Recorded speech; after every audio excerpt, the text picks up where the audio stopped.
I remember that Halloween night like it was etched into my bones. The kind of memory that creeps up on you when the wind howls just right, sending shivers down your spine even years later. It was back in 2012, in this sleepy little town in upstate New York called Eldridge Hollow, where the autumn leaves painted the ground in shades of crimson and gold, but the air always carried a faint undercurrent of something decayed, like forgotten secrets rotting away. Population barely scraped 1,000 souls, the sort of place where everyone knows your grandparents' secrets, where the main street shuts down by 9 sharp, and the old-timers gather at the diner swapping tales that blur the line between folklore and fact. We'd heard the legend of the witch's lantern since we were knee-high, whispered around campfires or during sleepovers when the lights were low. They said every Halloween, if you wandered too far into the old cornfields on the edge of town, the ones that stretched out like a sea of whispering giants under the harvest moon, you'd see a flickering light bobbing through the stalks, not attached to any hand or pole, just drifting on its own accord. It was supposed to be the spirit of Eliza Hawthorne, a woman accused of witchcraft back in the 17s, hanged from the gnarled oak that still stood sentinel at the town's entrance. Locals claim she lured the unwary to their doom, promising revelations or riches, only to drag them into the earth, where her restless soul hungered for company. Kids dared each other to chase it every year, but no one ever followed through. Or at least, that's what we told ourselves to sleep at night. That year, I was 19, fresh home from my first semester at college, feeling that invincible rush of youth mixed with a touch of homesickness. My old high school buddies, Jake, with his perpetual smirk and wild ideas, Tommy, the quiet one who always tagged along, and Sarah, who could outdrink us all, convinced me this was our chance to debunk the myth once and for all. We piled into my beat-up Chevy pickup, the one with the rusty fenders and the engine that grumbled like an old man, laughing about how we'd film the whole thing on our phones and become local heroes. The air was crisp that night, laced with the earthy scent of fallen leaves crunching underfoot and the distant crackle of bonfires from neighborhood parties. As we parked at the field's edge, the moon hung low and bloated in the sky, casting long, jagged shadows that twisted across the ground like fingers reaching out from the grave. We grabbed our flashlights, cheap ones from the dollar store that cast wobbly beams, and a couple of joints rolled tight for what we called liquid courage. Though really it was just to mask the nerves bubbling under the surface. Stepping into the rustling corn felt like entering another world. The stalks towered over us, dry husks brushing against our arms like skeletal hands, and every breeze set them whispering secrets we couldn't quite make out. At first, it was all fun and games, pushing through the makeshift maze, calling out dumb jokes like, "Hey, Eliza, got any candy?" while our laughter echoed hollowly in the night. Tommy even tripped over a root, spilling his beer and cursing up a storm, which had us doubled over. But about 20 minutes in, as the paths grew narrower and the moon's light filtered through in thin, silvery slivers, Jake spotted it first. "Guys, look," he hissed, his voice dropping to a whisper that cut through the rustle. There, weaving through the rows ahead, was a soft orange glow, not harsh like a modern flashlight, but warm and flickering like an old oil lamp, steady despite the wind, as if it defied the laws of nature. We froze, our breaths hanging in the chill air like ghosts, hearts pounding in unison. The beer and weed made us bold, or maybe just stupid. Come on. I whispered back, my voice steadier than I felt. Let's see what it really is. Probably some farmer's prank. So we followed. The light always just out of reach, dipping low between the stalks, then rising again, teasing us forward like a siren's call. The corn grew denser with every step, the paths twisting into a labyrinth that seemed to shift when we weren't looking, and soon the initial laughter died away, replaced by uneasy glances and forced chuckles. My flashlight beam caught glimpses of odd shapes scattered in the dirt, pale fragments that looked like old bones half buried under the soil, jutting out at wrong angles. I told myself it was just animal remains, maybe deer or raccoons picked clean by scavengers, but a knot tightened in my gut. The air turned heavier, thicker, like trying to breathe through a wet cloth soaked in mildew, and a faint humming started up, low and rhythmic, vibrating deep in my chest like the thrum of some ancient drum. We pushed on regardless, the light pulling us deeper into the field's heart, where the stalks pressed in closer, clawing at our clothes. Sarah muttered something about turning back, but Jake shushed her, his eyes fixed on the glow with a mix of fascination and fear. The humming grew, evolving from a drone into fragments of sound. Words, maybe, faint at first, like a woman's voice, murmuring incantations from a forgotten language. Words that tugged at the edges of my mind, but slipped away before I could grasp them. Panic began to simmer when the ground softened under our feet, no longer firm earth, but something yielding, like mud after a rainstorm, sucking greedily at our shoes with each step. But it wasn't mud. I glanced down and saw it hands, pale and bony, emerging from the soil like twisted roots, fingers wriggling blindly before latching onto our ankles with a grip cold as winter's bite. Jake screamed first, a raw, primal sound that tore through the night, yanking his leg free with a sickening squelch and bolting. Back the way we'd come. I felt those fingers wrap around my own leg, nails digging into my skin through my jeans, pulling me down with surprising strength. I fought wildly, kicking and thrashing, the lantern's light swelling brighter now, illuminating the clearing we'd stumbled into, a small, unnatural circle where the corn parted like a wound. There it hovered mid-air, no strings, no tricks visible. A rusted lantern with a flame that didn't flicker in the wind, but pulsed like a heartbeat, casting shadows that danced independently on the ground.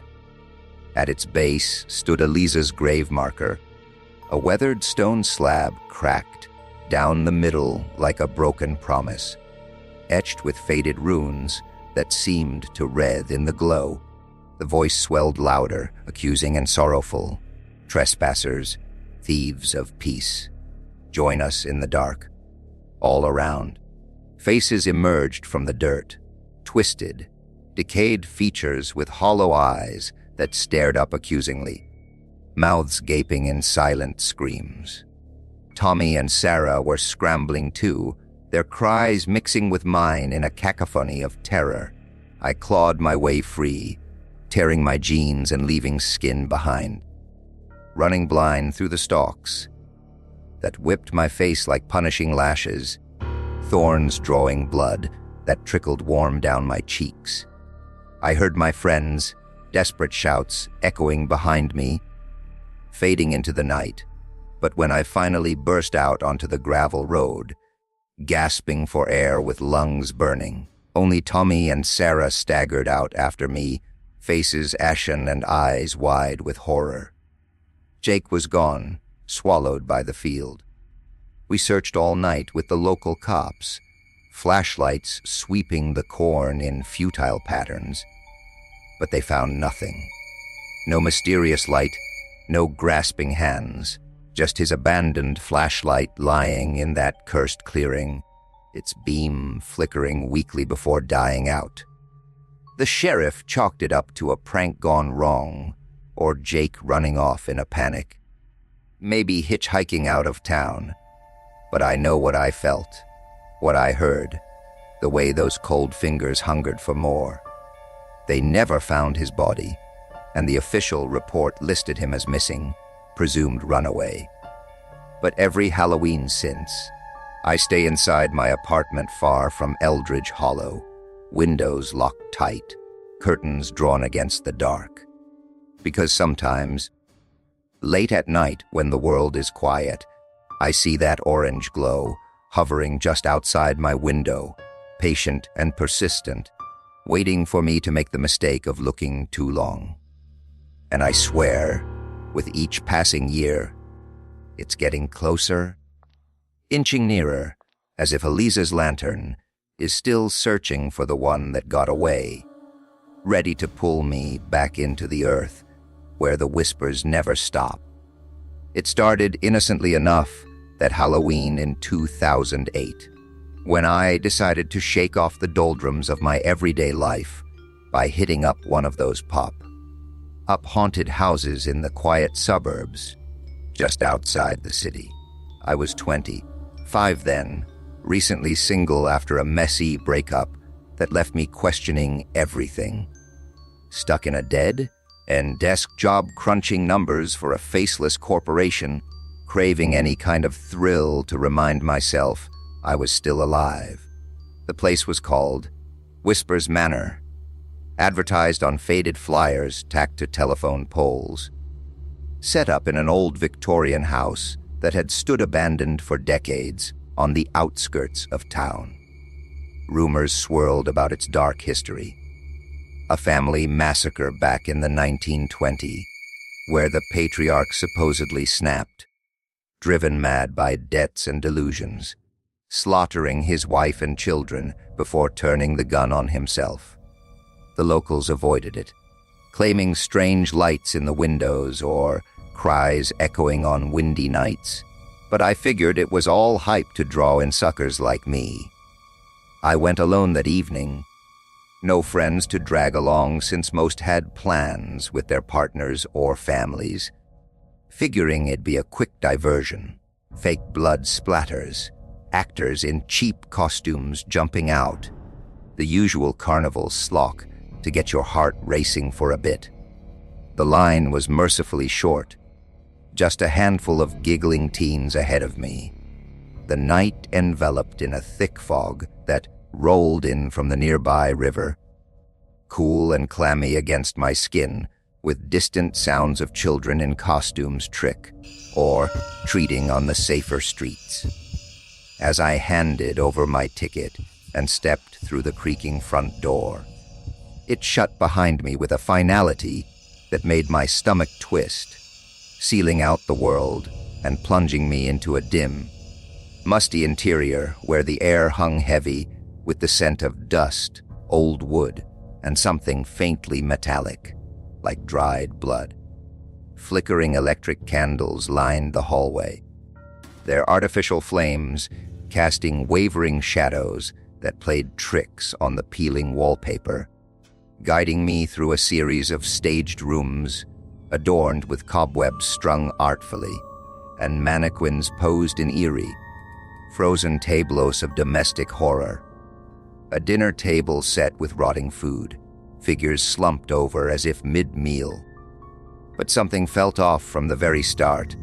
The shadows in the corners seemed too deep, too alive, shifting when I wasn't looking directly at them, and the silence between the pre-recorded creaks and moans was too absolute, pressing in on my ears like a physical weight.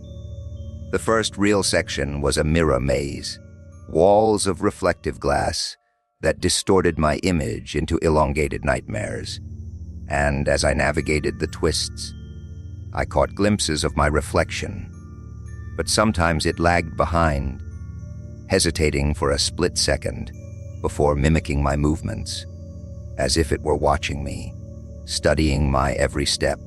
I chuckled nervously, assuming it was some clever projection tech or optical illusion, the kind of gimmick these places invested in to stand out.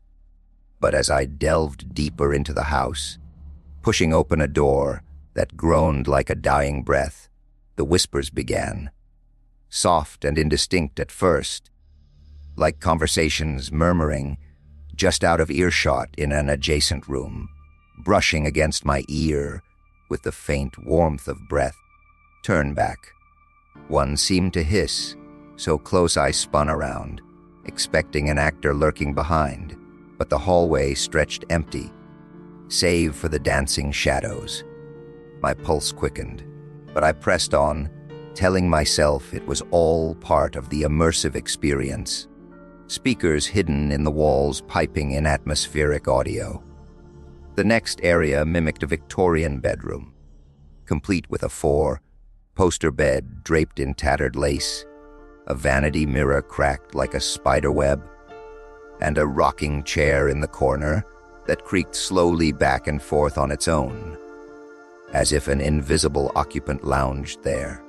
As I passed by, inching closer to examine the details, I felt a tug on my sleeve, light but insistent, like fingers plucking at the fabric.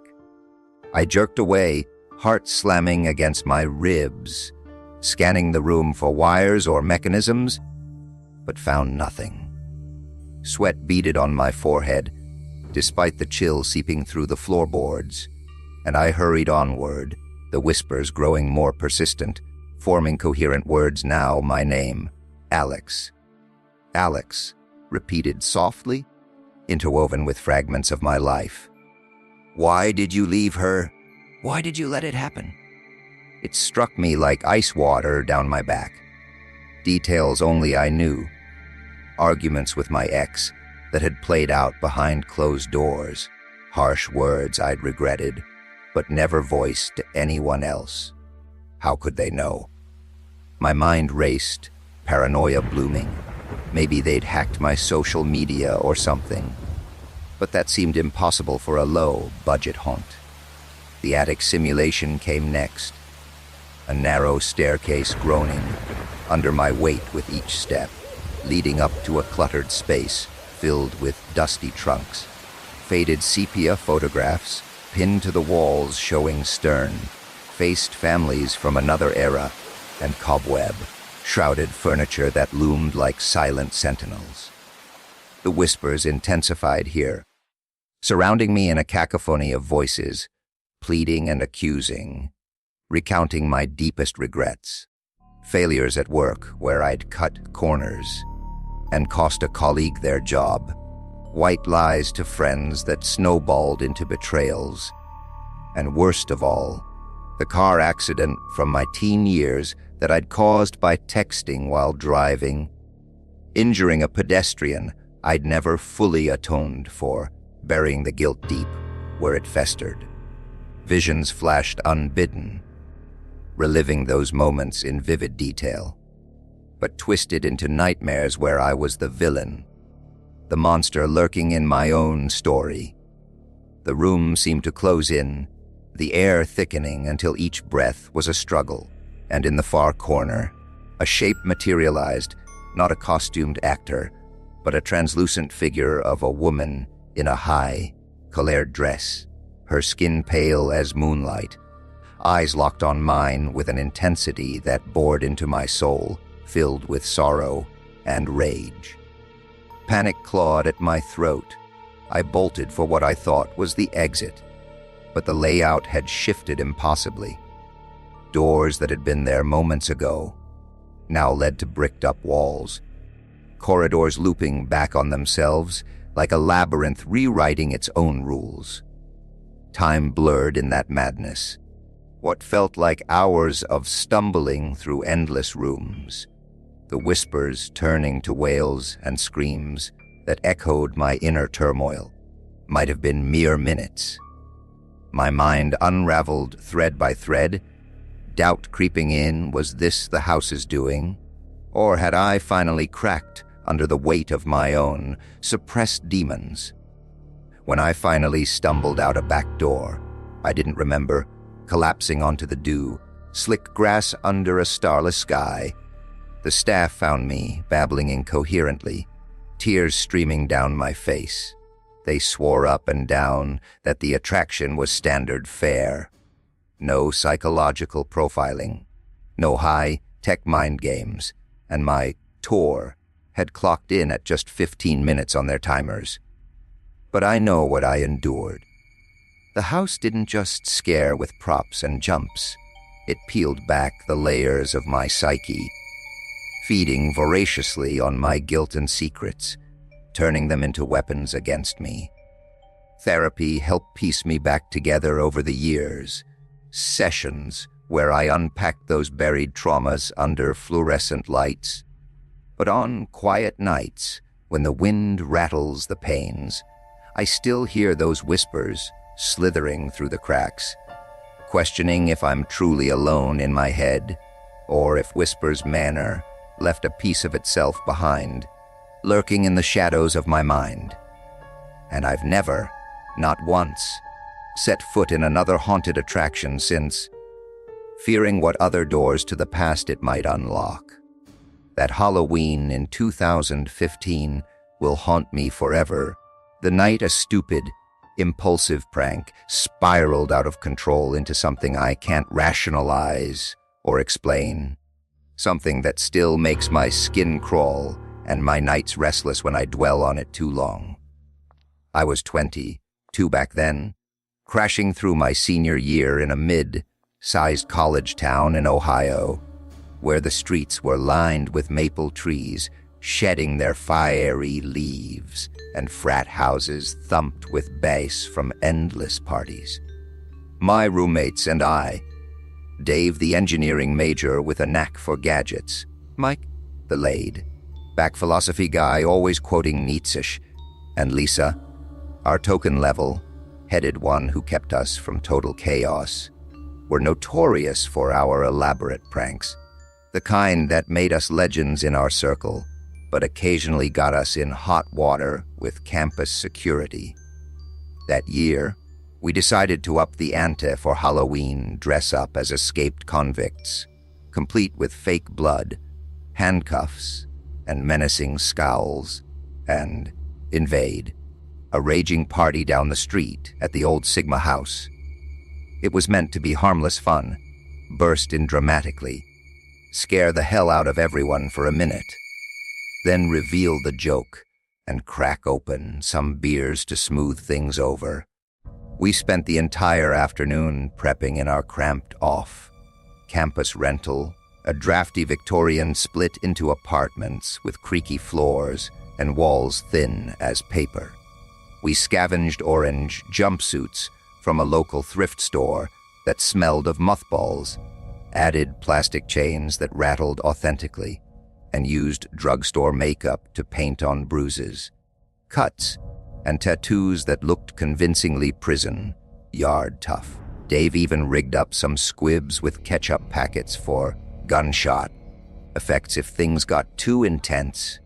As dusk fell, the neighborhood came alive with costumed revelers, Jacko, lanterns flickering on porches, and the scent of candy corn mingling with wood smoke.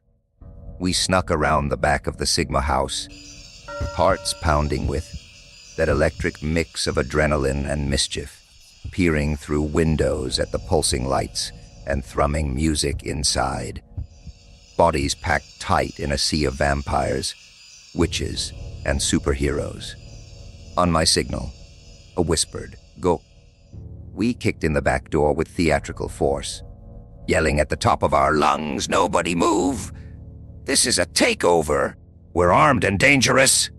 Chaos erupted instantly, screams piercing the air, people diving behind couches or scrambling for exits, drinks spilling in sticky puddles across the hardwood. We hammed it up big time, pointing our realistic, looking prop guns, Zico water pistols painted black, demanding hostages, with gruff voices herding a few wide-eyed partiers into a corner while stifling our own giggles. But amid the pandemonium, I noticed something that sent a ripple of unease through me. A guy lurking in the shadowed corner of the living room, dressed as a clown with smeared white face paint, a ruffled collar, and a smile stretched too wide, too fixed, like it was carved in place. He didn't react like the others.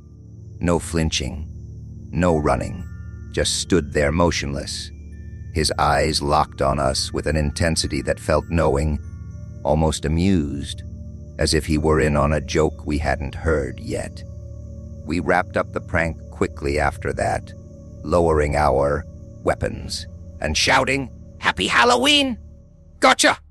The room erupted in relieved laughter, slaps on the back, and offers of shots, the tension dissolving into good, natured ribbing, except for that clown. He approached me slowly through the crowd, his oversized shoes squeaking faintly, and leaned in close enough that I could smell the grease paint mixed with something sour, whispering in a voice like gravel, "You shouldn't play with the dead. They don't like being mocked." I brushed it off with a forced laugh, chalking it up to him staying in character. But as the night wore on, and we mingled at the party, weird things started happening. Shadows in the hallways seemed to detach from the walls, following us with subtle persistence. Doors would slam shut on their own, with a bang that made everyone jump, even when no draft stirred the air. My roommates laughed it off, blaming the booze or overactive imaginations fueled by the holiday spirit, but I felt an insistent prickling on the back of my neck, like eyes boring into me from unseen corners. Around midnight, buzzed but not blackout, we decided to head home.